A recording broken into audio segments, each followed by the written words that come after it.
All right, we have a special guest today. He's Ted Lasso's production designer, a goddamn genius, as per Brendan Hunt, and a two-time Emmy nominee, Paul Cripps. How are you, Paul? I'm good, thank you. Thanks for inviting me on. Thank you so much for joining us today, especially since you're traveling and have a busy schedule. So, speaking of your schedule, you went to the Emmys last month for your second straight nomination. Congratulations. Thank you. One thing I found interesting was that for your nominated episodes, For the Children and Beard After Hours, the majority of them took place away from the usual AFC Richmond sets. Did this factor into your decision to submit these episodes for Emmy consideration? Yes, definitely. I don't know if everybody knows about the rules for Emmys, but we were nominated for Series 1.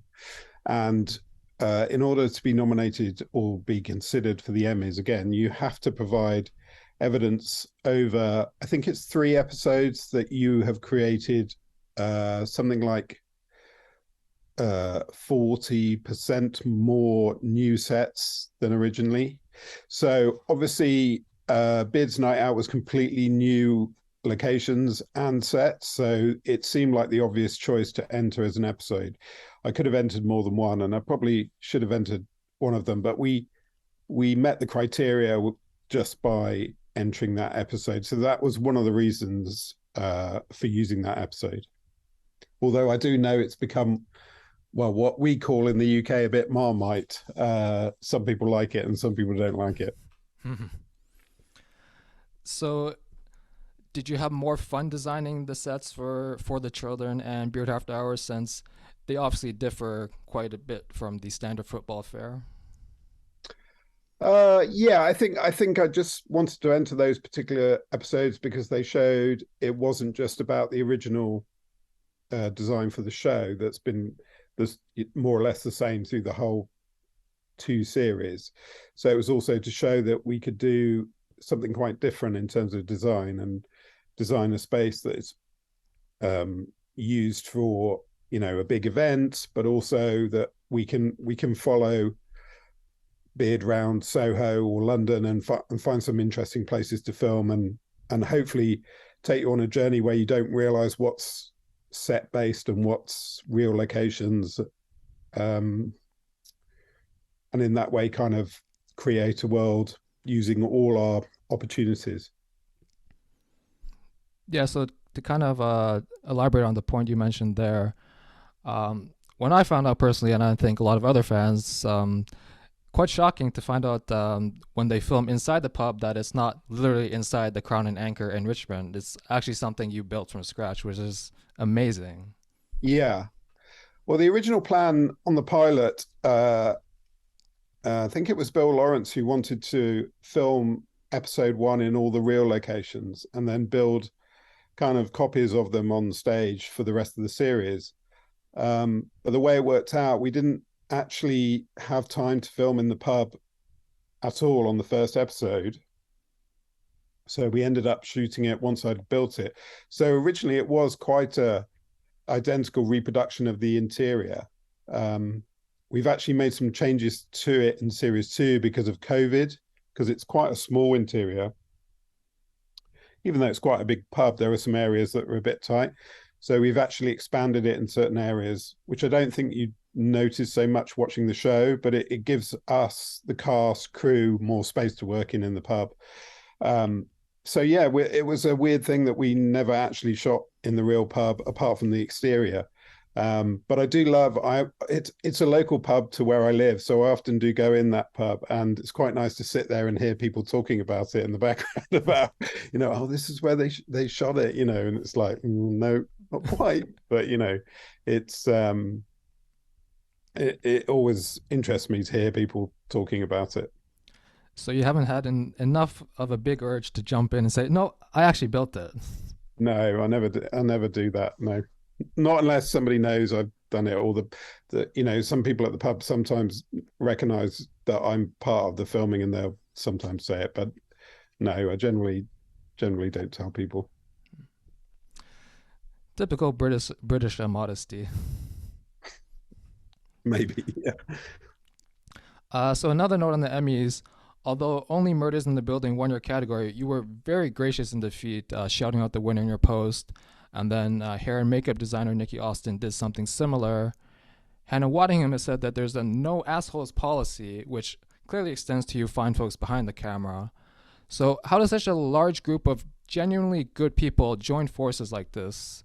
Is Theo Park just like the best casting director ever? Does everyone just kind of follow Jason's lead?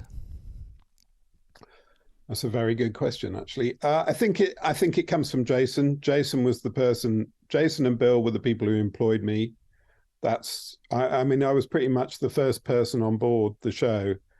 I was brought on by a producer who didn't end up doing the show, and I was on before Tina, who was the actual Series One producer. So this other producer, Simon, got me involved in a video call like this one with Jason and Bill. So I was the first one on board, and I just got on with them really well. And I think they probably have picked people that they like, and maybe that's a kind of the group of people we've got is a kind of recommendation of what how they've picked people for the team, um, and it seems to be how they've done it has led to the group of people that we have. So I would say yes, it's following. It's a little bit of luck, of course, but I think it's following Jason's kind of feel. And I think if Jason doesn't um, feel that people are right, sometimes they move on from the project. But the people who've stayed, I think, have the kind of ethos that he kind of led with. But he doesn't. It's not like he says what we should be like or whatever. But I think everybody sometimes follows his lead of things that we see in the media about him, not necessarily that he's told us about. Right. So I guess kind of more like leading by example than like Yeah, specifically directing. absolutely, exactly. I mean, he's a very nice guy. He's a very nice collaborator, and he's always, very nice about people. So I suppose it just follows on from that, really. And he's very gracious. When you hear you hear his Emmy speech this year, he's very gracious about other people, and he's quite self-depreciating. Again, like us Brits. So he kind of fits in with us as well, I suppose. Yeah, no wonder you guys get along. Yeah, yeah, So on a related note, I noticed you photobombing a couple of pictures from the NFL game last weekend.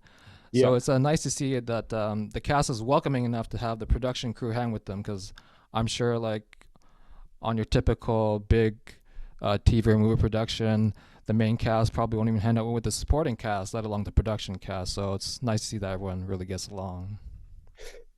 Yeah, well, that's been a thing since Series One, because after Series One, it was mainly me and the boys who play the football team. Um, we all started playing FIFA online in the break and during when lockdown was on, um, and we kind of played as a team online. And so it was a weird thing. It was kind of geared towards people who were gamers as well. Well, not really gamers. I mean, I just played a bit, but so we had a Richmond team in the break, and so we ended up with a kind of WhatsApp group, and then we all ended up going out when we were back on production when we were allowed to after COVID kind of reduced a bit. So yeah, it's been really nice to kind of hang out with the guys, because yes, you're right. Crew don't generally get to do that. I mean, I'm friendly with a few of the actors I've worked with in the past, but they're often on a different timeline or in different places. But yeah, it's been really nice to hang out with them. And So that, you mentioned, to be honest, the whole crew hangs out together. If we go away on location anywhere, you go to a bar and everybody's there. Literally everybody, from locations, COVID, everybody's just hanging out in the bar. So it's a very kind of open crew, and you do get that occasionally. I've worked on another production, which, funnily enough, was another kind of co-American production, and people hung out a lot. I mean, we did go to quite a few foreign locations, but everybody bonded quite well between departments, which doesn't always happen on every job. So you remember those jobs where you have a really, really great crew and everybody hangs out. They become the memorable jobs in your mind. that's wonderful to hear. So you mentioned FIFA, and of course, the big news recently, AFC Richmond being in FIFA 23. So have you had a chance to take the team out for a spin yet? Yeah, I have actually. We all got quite excited about it when the boys were in it, and they've been talking about it online. And yeah, I had a quick go, and yeah, it's really fun. I have to say that Mo, well, the one of the outfield players, is probably the best person to play with. I think he's just incredible. But yeah, that it's really amazing, really amazing.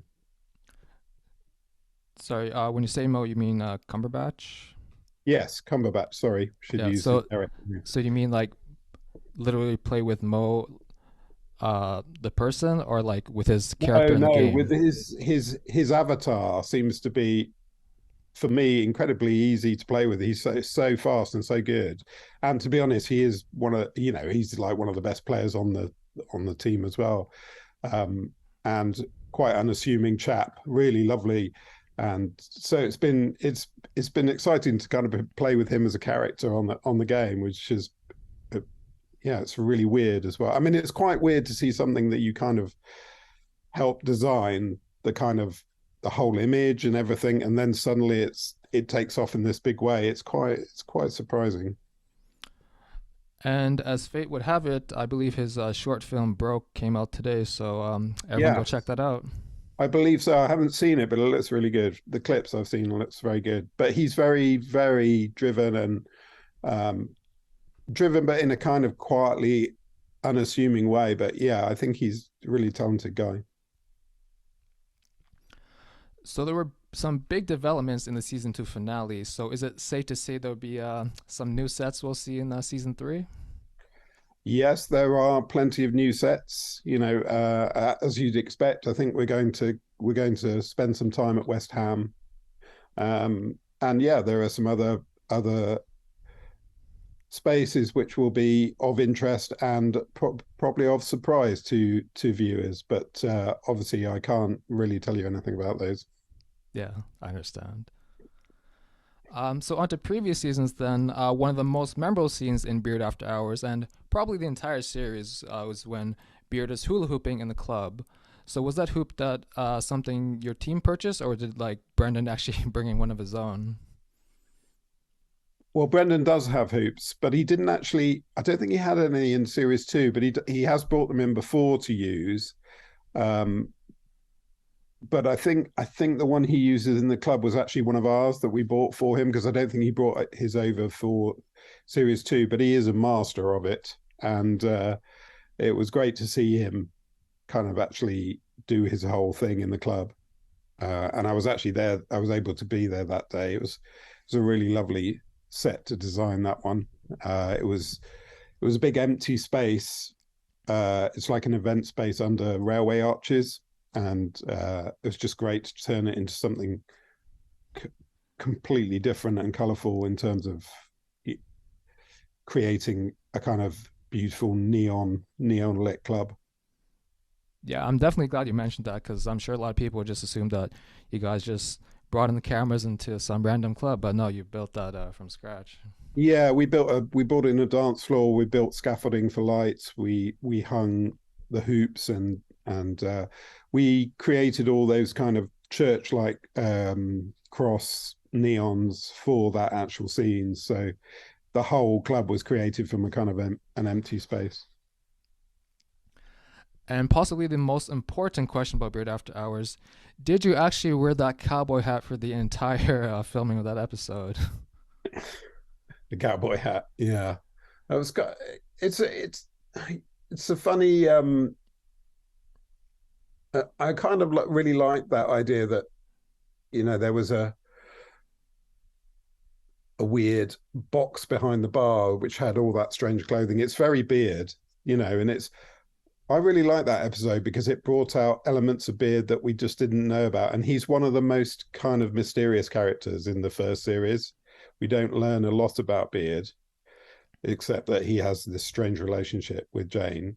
Um, but I think that episode brought out more about him and where he comes from. And I think, to be honest, there's going to be more of that in series three. Even potentially In learning his terms of name? finding out a bit more of the backstory about how Beard and Ted met, that kind of thing. Oh. That sounds very interesting. Yeah. And before we move on, I must say that it is a travesty that Brendan Hunt did not get nominated for an Emmy this year, because this was above and beyond his season one performance. And yeah, it's just Yeah, I agree. I think there were some missed opportunities for the Emmys. I mean, another one is Jackie, our costume designer, who got missed as well, which I found more surprising than anything else, really. I mean, it was really lovely that me and Nikki got a nod, but I think, I can't understand why Jackie wouldn't deserve one, in terms of just if you think about the costumes that Rebecca and Keeley wear. It's just she does some wonderful stuff, and also having to cope with all that stuff about the football and the different teams and all that kind of stuff. I think it's a shame she didn't get a nomination. I'm hoping next year. yeah, and hopefully for Phil Dunster as well, because Yeah, Phil is great. I mean, he's so wonderful, and he's so funny as well in real life. But yeah, that's a real shame as well. yeah, because leading up to the Emmys, I kind of did like a series every Sunday where I spotlighted all the Emmy nominees, but I also took some time to show some appreciation to people who got snubbed as well. And I was saying for Phil, he literally could have went two routes. Like if he wanted to go dramatic, Man City with the hug at the end with Roy, that's like one of the lasting images of season two. And if he wanted to go comedic, he could do the scene in the signal with Roy where they're just throwing insults back and forth to each other. So like he had like two perfect paths that could have been chosen. Unfortunately, the Emmy committee decided otherwise. Yeah, absolutely. It's a shame. Um, and I think Phil is so good at that character, and that character has quite an arc in terms of the way his character is changing as well. It's really interesting to watch. Yeah, like if you told me in season one that Jamie would have been such a good guy and like a team player of all things, like I would have had a hard time believing it. But credit to Phil Dunster for making it believable, and of course the wonderful writing staff as well. Yeah, absolutely. Hats off to them, really, because he's. But I think that's the thing. It's like each character is like an onion. You slowly through the series, you start to peel away and understand why they're the person that they are. And I think that particularly applies to Phil's character, to Jamie, where I think we start off thinking he's a bit one-dimensional, maybe, and then slowly he kind of reveals his character through series two, particularly. So I think it's really great. And I would say I really hope your onion line was a reference to a Ted, and I believe early in season one when he was talking about Nathan. Yeah, maybe. Yeah, I've forgotten that. It seems so. It doesn't. It kind of seems long ago, but it's also you remember these things quite clearly. But then I sometimes people say things and I just, oh yeah, that was in episode. I because sometimes when you're working, you're concentrating on an episode so much, and then when you stop shooting it and you're on to the next one, you kind of you kind of forget everything. And I really sometimes have to go back and remind myself in terms of the how the story is progressing, because sometimes you're concentrated so much on the next one that you completely forget. And also, I never used to see anything of them once we'd stopped filming until they went out, and everybody I saw them the same time as everybody else. So sometimes it was just like, oh yeah, I forgot we did that. It's like very strange situation, but it happens a lot.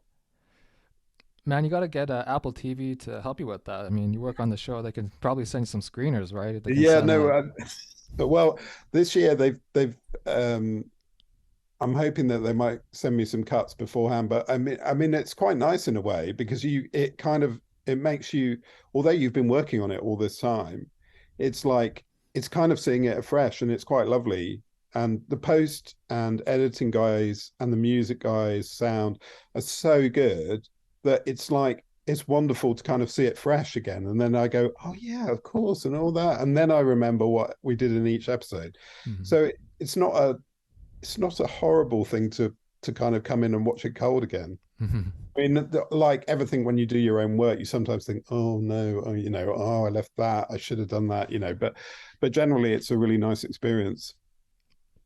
That's good. So in an interview with Zach Braff on Deadline, he mentioned a super cute story of how an 8-year-old kid came up to him and said, "High five, tree," a reference to Ted high fiving the coat rack in Rebecca's office. So Yeah. how does that feel to be a part of your legacy, so to speak? Yeah, it's quite funny because I keep running into that tree at different places. I was on another production, and then there was the tree was in a location we went to, and everybody kind of thought I was quite strange because I did high five the tree as we went out this track. But I love also, that you did that. yeah, I went to we were shooting at another football club recently, and it was weird because there was we were shooting in a kind of executive box with Rebecca watching a Richmond game, and out the corner of my eye, I could just see in this other box there was a tree coat stand watching us, and I was like, oh, there's another one. He's kind of following us around. But yeah, it's great, and that also that was just a prop that we brought in. It wasn't a thing where it was part of an original script. It was a thing that we quite liked as a prop for her office, and then Jason kind of, you know, riffed off it in terms of high fiving the tree. So that's another of those kind of things where sometimes you do things and it kind of affects the script and they play off things that you've given them in the set, which is a lovely thing. To give Bill Lawrence's flowers, I think Zach said in your interview that he was actually one that whispered to Jason, "High five the tree on your way out" or something. Okay, there you go. I didn't remember that. So, as for another one of Ted Lasso's legacies, I've had a number of therapists and other professionals praise the show's depiction of mental health. And of course, countless fans have said how much the show makes them feel happy and better.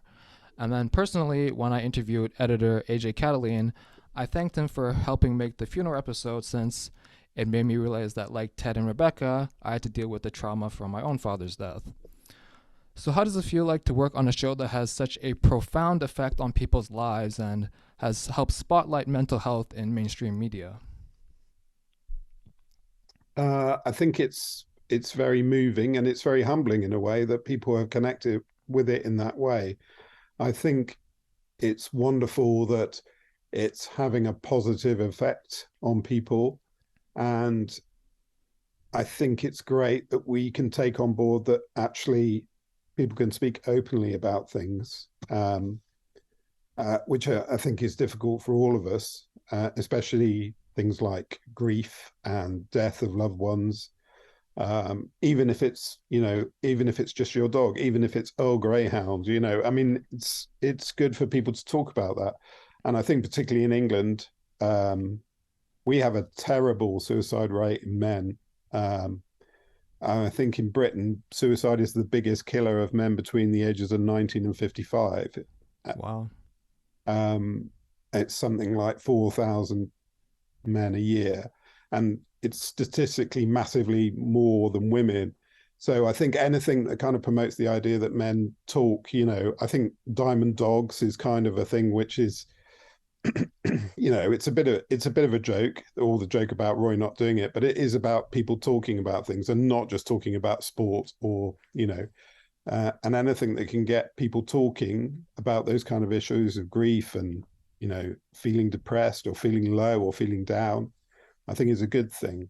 Um, and to hear some of the stories come back about people who have got stuff going on in their life and Ted has really helped, I think it's just a lovely thing, and it gives another kind of layer to your work, you know, that and sometimes I've often thought in the past that my work is sometimes, you know, what do you do? Oh, I work in TV. And a lot of people don't watch television in the UK. So they go, oh, you know, I don't really watch TV. And sometimes you think it's kind of, you know, it's not maybe not that worthwhile in terms of, you know, you're not working in the NHS, you're working on a bit of fluff that people watch in the evening. But, you know, when people come back with stories that, you know, it's changed them or it's made them feel better when they're ill, or it's helped them to cope with something or in a difficult time, I think that makes you feel so much better about what you do, because you don't feel so much that you work in a frivolous industry. And I also think that that was big during lockdown because people were desperately wanting to kind of I think people wanted to connect via TV in a way that they didn't have much else to do except watch shows, so they were connecting with people and talking about shows they were watching. And I think that's a lovely thing in that it could promote people talking and being nicer to each other as well is such a great thing. Yeah, I think it was really kind of the perfect storm with the pandemic hitting and then Yeah, a show like Ted Lasso coming that preaches kindness and being open with each other. To just yeah, just perfect timing. yeah, indeed. Yeah. Speaking of timing, when we were emailing each other, I was proofreading one of my responses and my spelling grammar app flagged a sentence mentioning mental health, and it confused me because we didn't discuss that. And it turns out you have a line in your signature with the phone number that people can call if they're having issues, and I think that's just a really, really amazing thing for you to do. Yeah, I did that a couple of years ago. We have a new mental health charity in our industry in the UK because I think we're you know it's not the hardest job in the world. It's not going down a mine. It's not working in a factory, but it's long hours and it can work on your self-esteem and your mental health sometimes in a derogatory way. And we have a new mental health charity working in the industry to try and promote good mental health and, good hours. And the moment we're, as an industry, trying to reduce the number of hours we work. But so I started putting that on, especially because I had some people in my life who were being affected by it, both friends and family, and I just wanted to let people know, even on an email, that you see something at the bottom of a page, because maybe even if people don't want to talk about it, they might just see it at the bottom of a page, and then they've got a contact. So it sounds like you're a big advocate for mental health. I think in a previous interview, you've said that Jason kind of gave you like the general gist of the Ted Lasso story, if that's correct. So did that kind of draw you into working on this project at all? No, not really. It's just something I got to a point a few years back where I was finding it quite tough in the industry to, it's early starts, and I was finding it hard to do the hours. I'm not a morning person, which doesn't help. Um, and I went into teaching. I went to teach at university for a couple of years, and that university, the UAL in London, the University of the Arts London, is it's very proactive on the mental health kind of way of doing stuff. They have mental health first aiders. They train tutors to be mental health first aiders, and I really like that because I could see it could really help people. And there were a lot of students at the time suffering with mental health. I mean, this was pre-pandemic, but even then they were struggling, and it was really helpful. And it was really helpful to actually put that as part of you weren't just teaching art or production design or whatever, but you were also kind of pushing forward, talking about mental health, getting some help. So I think if you can do that as you're working and trying to push that to the fore, even though we're all so busy all the time doing stuff. So it's always been a thing in my mind. Plus the thing about male suicide in this country. So I think it's something good to push, really. But it wasn't something that necessarily attracted me to Ted Lasso. In fact, that wasn't a major thing in terms of what we thought what I felt the series was about. But when you read the scripts, you can kind of feel that there's this interest in people's health and happiness, really, I guess. I think it just comes through the writing. Yeah, there's definitely a lot of empathy between the characters. So, fellow Ted Lasso fan Lindsay posted an amazing observation about Ted and Nate's confrontation in the season 2 finale. There's a bit of wall dividing them, and then on one side, Ted is being shown through an open door, and that makes sense because at one point he says, "What have I got to learn?" So he's open to hearing why Nate is mad at him. And then on the other side of the wall, Nate's standing behind a closed glass window. And of course, Nate just lashes out at Ted and storms off, not even giving him a chance to respond. You put a lot of great work into creating this Richmond set. Did you imagine getting such a sublime shot like this out of it? Well, you would hope that any set you do has elements which can sustain over a longer period and provide different shots. And also, when you get different directors, you get different eyes on the set. And some directors come up with things that you entirely didn't think of in terms of when you first built the set. And but then again, sometimes they do something you think, oh, yeah, that there was a reason there why I did that, and the sight lines in that office were really important to me, like day one. So the fact that people are still using that to create shots that have kind of elements of truth in them as well, and elements of kind of truth that we don't even realize in terms of, these things that people see when they analyze it a lot more than we have time for, is a great thing. And I think that's the wonderful thing about having sets like the training center, which are what we call technically composite sets, which means it's lots of rooms that are actually physically linked rather than having a set where you walk off, you have to go to another studio and you're in the next room. So all the rooms in the training center are kind of linked and in the same stage, so you can walk between them. And that allows for shooting between sets, whether it's walking with the camera or just shooting through. And there's something wonderful about that in terms of being able to create shots and also sustaining originality through a very long or a number of series where you can keep coming up with shots. I think when you think of something like the UK office or the American office, there were still interesting shots that they were doing in like series 7 because it's an open plan set and you can see through to places. It just gives you more interest and more options. Yeah, so you mentioned how sometimes some directors they'll see something with the set that you didn't necessarily envision yourself. You have like an example of a specific scene or shot like that? That's a very good point. Well, I just think there's been certain elements where directors and DOPs have, like, for instance, the window between the locker room and Ted's office.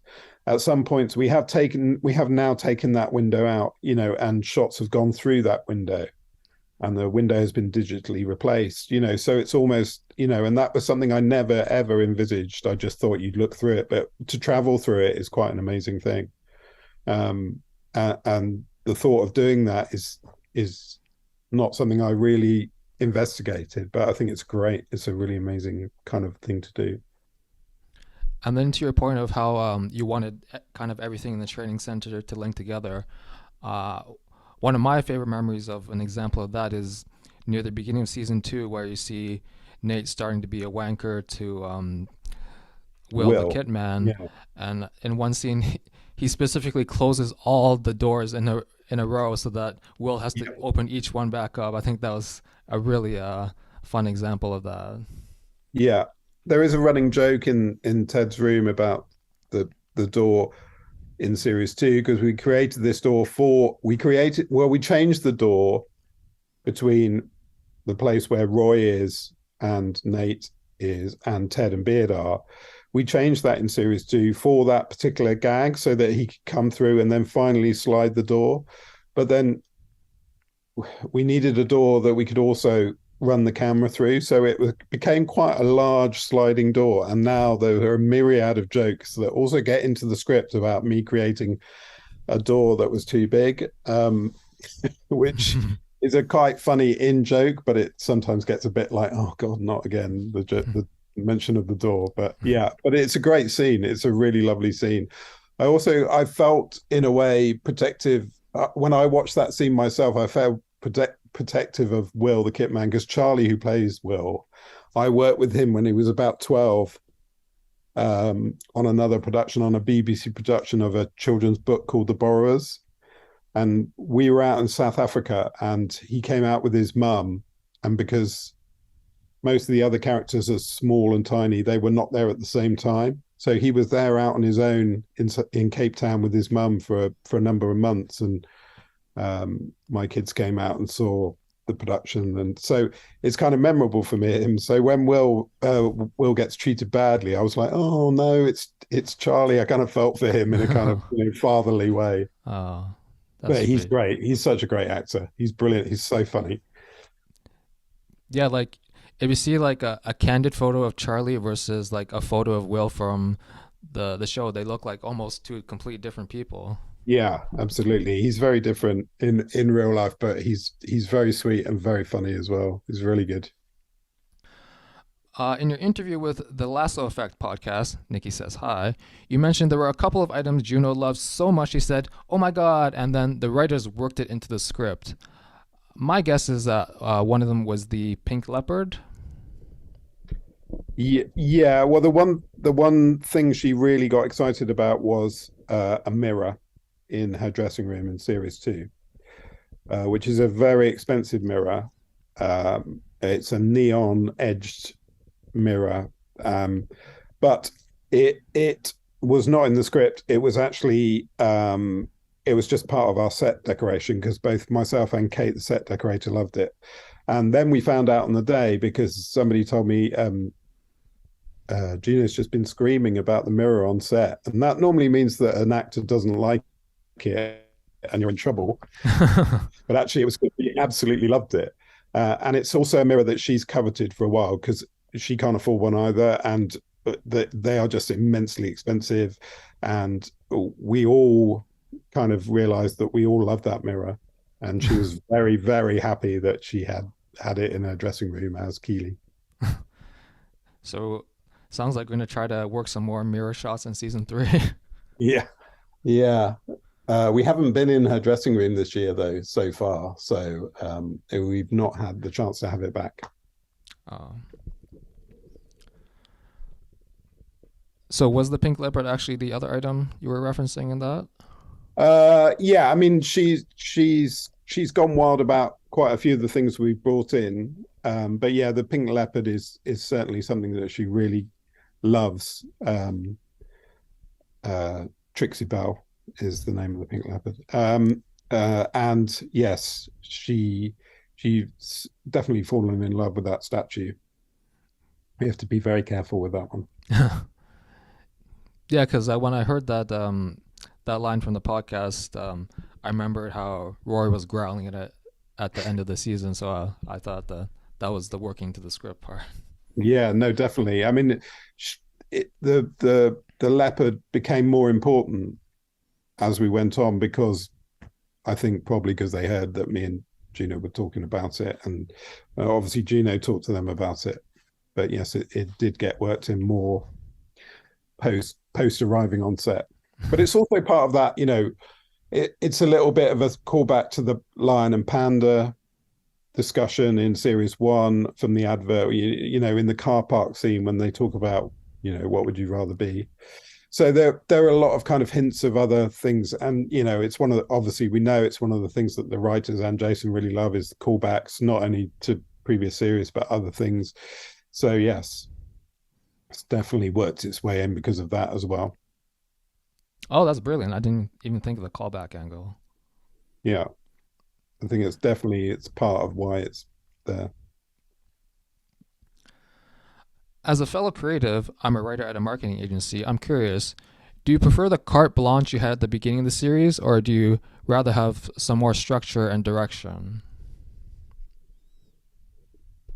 Um, well, I still have quite a bit of carte blanche in that um, generally uh, the stage directions, as we call them, which is the kind of part of the script which tells us what the room might like or where the people are very simple, and they're only specific if it's a specific prop or if it's sometimes the writers are telling me something American that I might not know so well as a Brit. But otherwise, I tend to have a free reign in terms of coming up with ideas and ideas for the sets. So I suppose it's always quite difficult at the start of a series when you're creating something that you don't know if it's going to work. It's going to work. B, whether the creator is going to like it. So I think it's less stressful since then because, I know we've created now a world and you have a world that and that you can work within. So it becomes a little bit stressful. But yes, I suppose there is something creating something out of thin air, which is quite exciting. On a related note, hearing you recount that story so many times of how you were like one of the few people at the beginning of the series that was like actually on location, it made me think of the famous line, "If you build it, they will come." Yeah, we use that line a lot.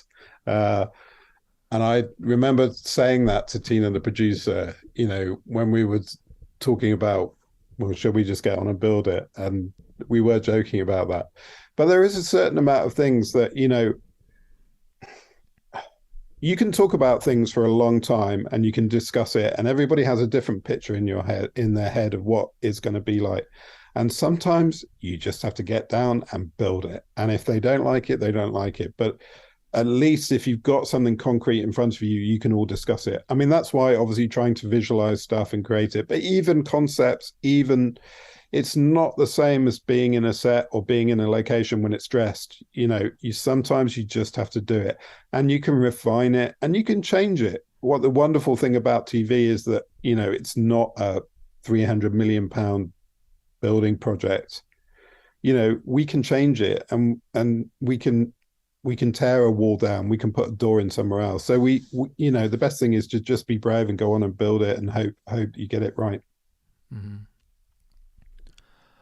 I noticed that you're a fan of the NBA. Jason's a big fan as well, attending many games and even having played in the Celebrity All-Star game. So do you guys Yeah, talk basketball a lot? we have done in the past. Yeah, I was talking about there's been a recent series about the Lakers. I don't know if you've seen it. The Showtime one, right? Yeah, No, I haven't. I heard it's okay.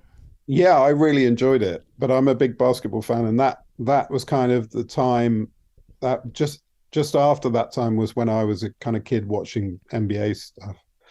And I've always loved basketball, and mainly because I had a Canadian sports teacher when I was at school, and he got me interested in basketball and volleyball actually. But yeah, I talked to Jason about the Lakers series, and I believe he worked as an intern at the Lakers for a while before he went off to do improv. Oh I think it wow, might have been something like his first job. wow. So he said, "Oh, I didn't just watch it, Paul. I lived it." Uh, That's such a Jason line to say. yeah, absolutely. But yeah, we have talked about stuff. Yeah, and I do like American sports. But I've also tried to get him interested in cricket, but he hasn't come yet. But I did try and get him to a cricket game over the summer. But maybe he's not such a kind of summer sport fan. Maybe I'm not sure whether he likes baseball. I haven't asked him that actually. Probably does, but I know he's definitely more a kind of basketball fan and football fan than anything else, really. Yeah. And that's soccer, not American football. I mean, he likes American football, but I think he goes to way more soccer matches than American football. Yeah, because they only have what, like 3 NFL games in London this season. Yeah. But I think even so in America, I think he probably goes to soccer quite a bit, but not so much football. So I don't know if you saw, but yesterday I think he was in an Arsenal pub with Brendan, but for some reason he was wearing a City sweater, or I think you guys call it a jumper. Do you guys ever like rib him for like wearing like a million teams different sweaters? No, not really, because I think he professes to be a Manchester City fan. Um, but I think I think often, like Brendan's a diehard Arsenal fan, but I think often Mm. when Americans come over, we're not expecting them to be a particular fan of a particular team. I mean, people here are quite strong in their opinions when they're fans, and often it's either where they come from, or it's like the first match they went to, or if their dad was a supporter of that team. I'm stuck with a very small, unsuccessful club because it was my local club, Oxford United. So yeah, I mean, I think also between all the cast members who all support different teams, there's quite a bit of ribbing when we go to watch games in a bar. There's a Hmm. lot of catcalling and stuff. But Hmm. no, I don't think anybody would really. Although I did wear a Man City top the other day because it's a specific kit that relates back to the Hacienda Club in the kind of clubbing days of Manchester. And Tahib, who's a big Man United supporter, was really upset that I wore a Man City top. um, so yeah, people do get upset about it, but you can't get upset with Jason for too long because he'll be funny about it. Yeah. On a related note, for that John Wingsnight guy, do you know who wrote in that joke where he supports both City and United? Because that's like obviously blasphemy. Yeah, but that's it. I think that was a very brilliant, succinct way to sell him as not a great guy.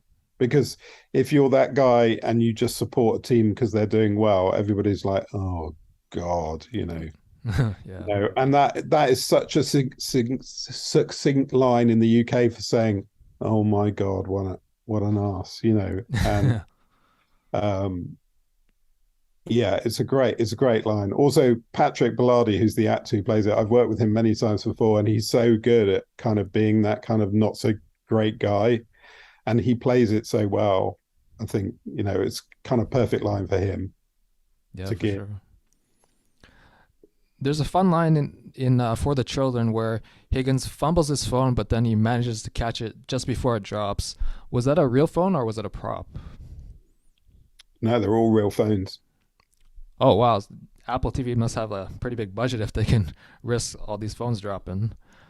Yeah, they don't like us to throw them around too much, but yeah, all the Apple um, devices on the show are all real and working, and yeah, we don't really use any kind of prop stuff. Most of the stuff we have is real. So yeah, if he's juggling a real iPhone. Well, another way to look at it is you guys had as much faith in Jeremy as Ted had in Higgins. Yeah, I mean he's a very good comic actor and he's very good at physical comedy as well. So he can do all that. I think he's got it within him to do that kind of slapstick as well. He's hilarious. Yeah, and especially since he's, I think, a great bass player, that he has Yeah, obviously great very hand-eye dexterous hand. coordination. Yeah, yeah, definitely, definitely. Yeah, he's quite incredible. A couple questions about Beard After Hours. When Beard jumped off the roof into the dumpster, was that him or was it a stuntman? It was a stuntman. We had Brendan up on the rooftop, and although climbing out of the skip itself was quite a stunt, almost because it was quite a large skip, and he was struggling to get out of it. But so Brendan did that. But yeah, it was a stuntman. I I it did take my breath away. I was there that night, and it was he was on a wire, the stuntman, but it was a fast jump, and he jumped into boxes in the skip, and it was a small area to hit, and it was very hard to do, and he was very close to the edge at one stage. So it's quite a breathtaking stunt, and hats off to I can't remember the name of the guy who did it, but it was really good. It was and we wanted to make that feel. There was a lot of discussion about how we can make that as good as possible and make it feel like Beard has done it himself. We were talking about face replacement at one point, and but I thought it worked really well. And we also wanted to be in context of the show. So kind of jumping into a rubbish skip was probably the best kind of stunt thing we could do with the story, where it still felt fairly real. Yeah, it definitely felt quite real. Yeah. So when when Beard leaves the pub lads and the Oxford bruvs, as I call them, here we call them bros, and then Yeah. he starts walking down the hallway with all the neon lights, and then he goes into the room with all the trippy TVs. Was there a specific inspiration behind that? Uh, Not really. I mean, I'm not sure in terms of I can't remember exactly whether it was noted it was like something in the stage directions. I'm not sure if it was a particular thing for the um, script writers, but I just kept thinking I wanted it to be like those kind of psychedelic 60s brainwashing sequences like they had in 60s films, a bit like the Parallax View, if you've ever seen that, or there's a sequence in a Michael Caine film. I think it's the Ipcress File, where people are kind of brainwashed, and I kind of felt it should be a bit like that. That scene went through a number of iterations because it was supposed to be filmed at um, the club where we shot some of the other elements of Bones and Honey, but time-wise we couldn't fit it all in. So in the end, it was recreated in the studio. Um, we basically had to remodel Beard's flat in order to make another room in Bones and Honey in order to be able to film that. So it was a scene that traveled a bit and changed in what it was. It was always him watching the TVs, but it just changed in terms of location. Oh, interesting. Speaking of location, one thing that really blew my mind was I think you said there's something like 17 different locations that actually make up the stadium. Yes, yeah, it's a real kind of jigsaw of different areas that we use for that. So part of it is our studio set, part of it is Hayes and Yedding, part of it is the real Selhurst Park, the Crystal Palace Stadium, and then the pitch itself. The games are shot on Hayes and Yedding's pitch, which serves as our training pitch, but also we film all our football games on there against green, and then there's a CGI version of Selhurst Park of Nelson Road, which then gets put in around the match day scenes. So it's quite complicated, and also I often have to draw a map every time of where everybody's sitting, like where Rebecca's box is, where the coaches' dugouts are. So the dugouts are separate as well, so they're shot separately. So there's quite a thing of creating a kind of mental map where everything is, where the tunnel is, and so that people have the right eye lines in the shot, and it all fits together. We've done a kind of official map of how it is, but it's never together, so you never see all those things in one place, apart from the finished show. That's the only place it all comes together. So sometimes it is challenging thinking about it. But I really love making those kind of mental maps in my head. And because we have to create people's journeys from many different locations, if we can create those things in our head that makes a kind of mental journey by different things, it's putting in key things that link each bit to each. It might be the same colors running through, or it might be a particular prop or something, or people moving through the space who are in both spaces. Your brain starts to make that journey believable. So are there like any one or two of those 17 that are like particularly difficult or challenging to set up and shoot, or? Well, Selhurst Park is always quite tricky to shoot in because obviously it's limited availability because they're playing football games there. There's also a certain amount of Crystal Palace stuff that we have to cover up. And so when you're looking at the games, Crystal Palace will be, it's often the tunnel and the sideline when Ted walked off with his panic attack, or the time when he walked up to the box to ask Rebecca if he could sub off Roy. So those are real Crystal Palace. That's quite a tricky place to film.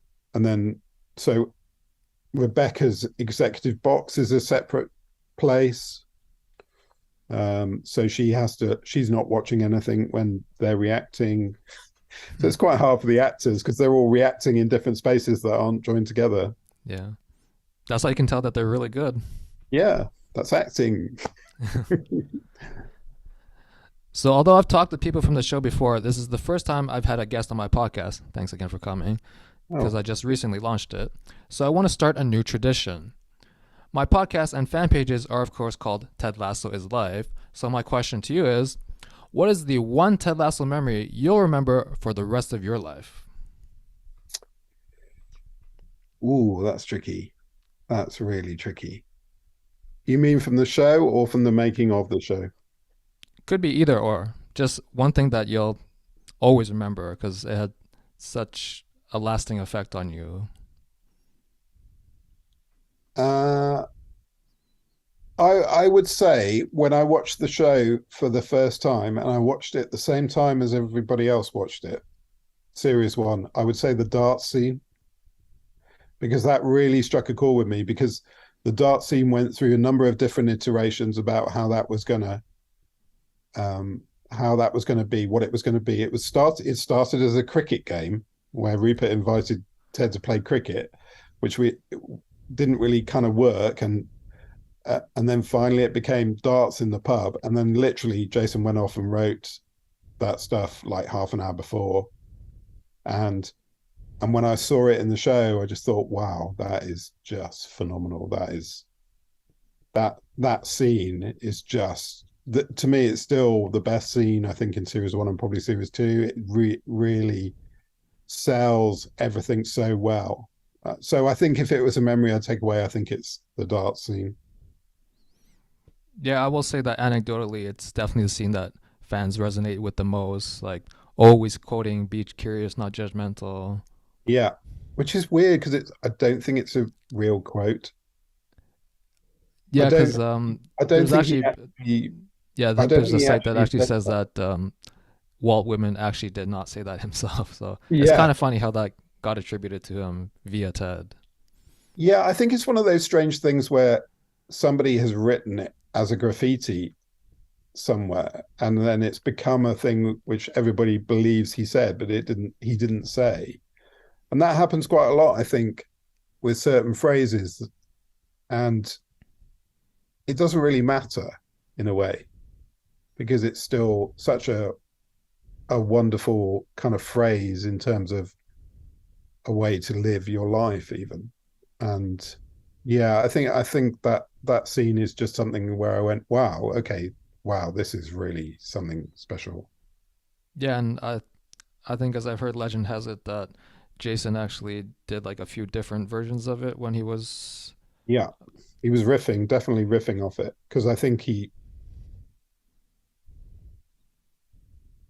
I mean, it was a big scene because it was a big kind of, coming up against Rupert. It was a big thing, but I don't think I quite realized how big a thing it was in terms of that scene until seeing it on the show. And that happens quite a lot in terms of the scenes. And I love some of the scenes, some of the things that are written, but then other things catch you by surprise, about how much intense heart or drama they've got in them, which is sometimes surprising, which is great because it keeps it fresh as well in terms of me watching it, even though I've worked on it. Yeah, it's pretty cool that even though you've worked on the show, that you can still find new enjoyment out of it every time you Yeah. watch. Yeah, absolutely. It's really, I mean, I do that with some of my other shows. I know some actors don't ever watch stuff they're in, but I love to watch things I'm in, but I also like to watch it with other people. Like I watched series one and two with my family, with my wife and my daughter, and just to see how they react to it as well is really lovely. Speaking of lovely, this was a really lovely chat, Paul. I really appreciate the time you took to talk to me. All the best for season three. We can't wait to watch it. Yeah, we all can't wait to watch. It's been going on a bit long, but Yeah. um, I know people are kind of asking, when's it going to be out? Where is it? Can we have a trailer or whatever? But I think the only thing I would say is it's kind of how we say with football managers in this country, you know, when things aren't going right, you have to keep the faith and rely that Jason is trying to make the best possible series he can. And that's why particularly it's taking long this year, because he basically wants to be there to film all of it. And the years before, we've been able to shoot stuff that he's not in, you know, what we call double banked. So we shoot some stuff that he's not in at the same time we're shooting stuff he's in. But he's so caring about how the series is going to come out, that he wants to be there even if he's not in the scene. So that's why it's taken longer this year. That's the only really real reason why it's taking longer, is that we can't double up on scenes where he's not in it. But and there's also been a lot of negative press about why we're taking so long to film it. But I would say that I think that's a real shame, because what he's trying to do is make it the best possible series he can, in case it is the last one. And we don't know if it is the last one, but in case it is, I think he just wants to make it the best he possibly can, and therefore it has taken a bit longer. And I just hope people can kind of stay patient with it and hope that they like it as much as the first two. I think it's going to be great. Personally, from what I've seen so far, I think it's going to be great. And if I would say anything, just hold on to it and wait for episode 6. That's all I'm going to say. Episode 6, you said? Yeah. All right. Well, definitely keep that in mind. And I guess to just summarize what you just kind of said, believe in Jason is what we should do. Well, yeah, believe. I'm sure Apple will make an announcement soon. I don't know when it's going out. We don't know, and we don't really talk about those things. But it's been tricky because people get other offers and stuff, and but everybody is determined to stay on as long as they can and make finish this thing, but finish it in such a way that Jason is really happy, and we feel it's right and it's good, and it's hopefully lives up to it, because there's so much expectation. I think that's the other thing that's pushed us into a longer thing. So much expectation about the series that we want to make it right. Yeah, because hearing the other podcast before, like, there's a lot of talk about, from season 1 to season 2, there's such a big jump in like audience expectation, and then from 2 to 3, it's like probably fivefold that. Yeah, absolutely. And it's just, and we all feel that. I think people do feel that, but we're trusting in the fact that it's, I think it's funny. It's making us laugh on set. So I think it's funny, but also I think you've got to get the heartfelt and the drama elements right as well. And I just think that, but really is a practical issue, is the only reason that it's been delayed, really, is that we can't film as much as we could last year without Jason, because he wants to be there and be so involved, which is great because he makes every scene better. There's not a scene that he's not around that he doesn't make better in some way, even if it's a tiny little way, because he just has an ability to kind of riff on set and change things. And I don't think there's anybody working on any of the production who would say that Jason doesn't come and adds value to any scene, even if he's not in it. Yeah, Hannah's bitched, I think, multiple times about how she'll be going into scene, and right before she's about to film it, Jason will throw like a bunch of new written lines at her. So. Yeah, but often they're better. That's the thing, you can. Yeah, the key part. Yeah, absolutely. Yeah. And it's really hard for actors, I know, when you change lines before, because they worked on that. But some actors have different processes, but some like to work on in advance a lot on the script. And then when you throw another line in, that can be difficult. But, I think he's got a natural innate ability to kind of get a good line or get a feeling across in a slightly better way. He's very talented. Yeah, all that SNL experience coming through. Yeah, maybe indeed. Well, Paul, I definitely appreciate you giving that context on the filming for us, because a lot of fans have been getting restless, and of course you mentioned there are different reports out there that may or may not be true, so it's definitely good to hear from the source, so appreciate that. Yeah, I think it's, we're in the final couple of episodes now, so we're not far away from finishing, but and it depends when Apple want to put it out. And also I don't know what's happening in terms of whether they want to put it out when it's viable for Emmy appreciation. That's also a deadline that's now imminent, and I'm sure, but it will happen shortly. But I would just say, the reason it's late is because we're trying to make the best series we can. And we definitely appreciate that. Thanks a lot for everything, Paul. Thank you. Nice to see you. Thanks, you too. Cheers. Bye. And that concludes our episode for today. Thank you very much for listening. If you enjoyed this episode, we'd greatly appreciate it if you could follow, rate, and review. It's the easiest and free way to support us. Be like Ted and give us a 5-star certified fresh review. And for more of my content, follow me on Instagram at Ted Lasso Is Life. I'm the most comprehensive Ted Lasso page out there with videos, news, fun facts, analysis, and of course, memes. Until next time, Greyhounds, onward, forward.